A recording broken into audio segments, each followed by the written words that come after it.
Alright, what's up guys, Fallen Wind here, and I'm doing a deck profile for Bluish Flames Liberators with the new Stride support.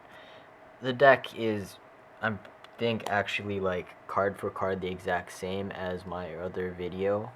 I was considering running Zorons, but I kind of like how it's run right now still, and it still works, so I'm pretty much keeping most of it the same. So I'll just do a really quick rundown to keep it short and easy. I run 8 crits, 4 catch goal, stand triggers, and 4 4 heal triggers. You can consider dropping maybe 4 crits for draws, or like drop 2 crits for a 2 draw or something like that. It's pretty viable, so it's worth considering. I just don't tend to think I need it because Josephus usually gets me the draw I need and just the general field plus. Anyway, for grade 1s, you've got the 4 perfect guards, 4 Josephus, 4 of the Bruno, and 2 Malignant. It's pretty basic stuff. Bruno is great behind Vanguard since with Prominence Glare he just puts in work if you can extend your field calling enough so that you can hit really high numbers with the guard manipulation. Josephus is basically your draw trigger in this deck, and then Malignant unflips for the random times where you have the soul and you just need counterblast and not actual soul for other skills. For the grade 2 lineup is 4 Oath Liberator Aglovale and 4 of Regulation Liberator Aglovale and 3 of the Liberator Lawful Trumpeter. He's your main early plussing engine. If you hit one and can call into Brigard at like grade 2, chances are you have at least 1 open counterblast, which means you can use him and get something off. This one is a grade 3 searcher on call from deck for Soul Blast 1. It's just useful for getting your 3s that you need. This is, if he's on field while Legion, you check top 3, call something out, or call Liberator out. Pretty basic lineup for this deck. There's just not too many other options that are worth considering unless you want to try running the Balin Blaster Blade Liberator engine for just easy unflips. For grade 3 lineup, we run 4 Prominence Core, or Prominence Glare, sorry, and 4 Percival.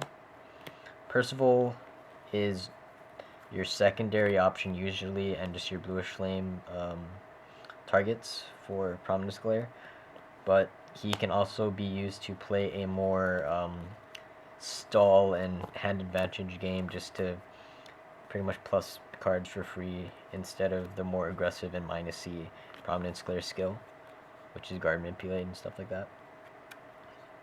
And then the important and new stuff, the Stride or G-Unit stuff. So I run 4 Madu, mainly because this is just a really easy way for this deck to plus, since as long as you're in Legion, they need their grade 3s for the Prominence Glare skill, so you can easily discard a grade 3 and get it back, so that you're not really losing out on anything, since you don't really care. You can actually Stride and just hit harder numbers and swing for like 26 by itself. And you plus off of it technically, since you're getting 3 cards to make up for the card you discarded, and you get the 3 back anyway, so it was pretty much a free extra drive check almost. Right now I'm running 4 of the Scourge Point Dragon, just because he's easy to get and I never got any of the Campbells. Although personally in this deck I find it kind of worth it, because this one allows you to push if you need to, since most cases I would be going into Madu. I would only really feel the need to go into this if I wasn't getting off the glare skill, or it wasn't worth getting the glare skill off, so I discarded the 3 that I'm not really planning on getting back, and just trying to extend and use all my field to keep calling stuff back out to give +5s to Vanguard and +5 to like my other units that end up staying on field. Campbell is a decent card.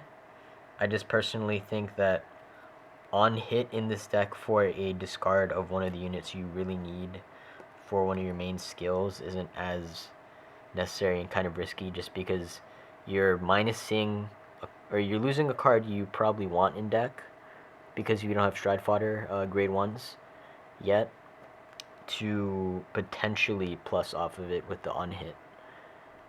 So it's a pressure kind of mechanic, but it is also more chance of not actually getting you a plus.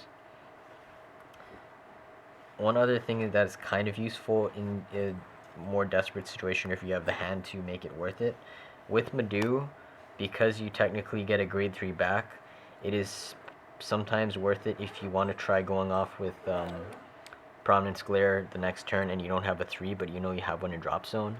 You can discard like a 2 and a 1 or a 2 grade 2s to activate the Madu skill to add the 3 back to hand, as long as you know you can survive to your next turn to use it. That way you can try to activate it and do more things. It's not really recommended always, but it's an option that you can do with this deck because Legion can abuse Madu. That's it for this deck profile. That should be it. So we'll see you guys in the next video.